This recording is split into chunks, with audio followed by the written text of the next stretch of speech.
అందరినీ కన్విన్స్ చేస్తా. నేను తొందరపడే వ్యక్తిని కాదు. సంవత్సరం వరకు కూడా ఉన్నా, ఇంకా అడుక్కుంటా.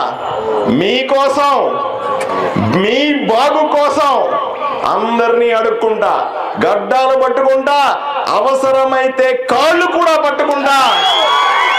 మీరెవరు తగ్గదు, నేను తగ్గి కాళ్ళు పట్టుకోనైనా సరే ముఖ్యమంత్రినైనా, ఉప ముఖ్యమంత్రినైనా, మంత్రులైనా, ఇక్కడ నాశనం చేస్తున్న నాయకులైనా సరే అడుక్కోనైనా సరే సహకరించమని కోరుతా.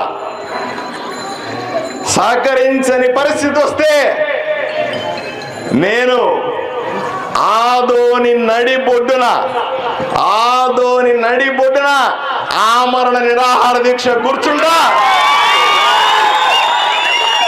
మీరంతా కలిసి వస్తారా అని అడుగుతా ఉన్నా. నిలబడతారా అని అడుగుతా ఉన్నా. సాధించుకుందామా అని అడుగుతా ఉన్నా. తప్పనిసరిగా చేసుకుందాం. ఏమైతే చేసుకుందాం.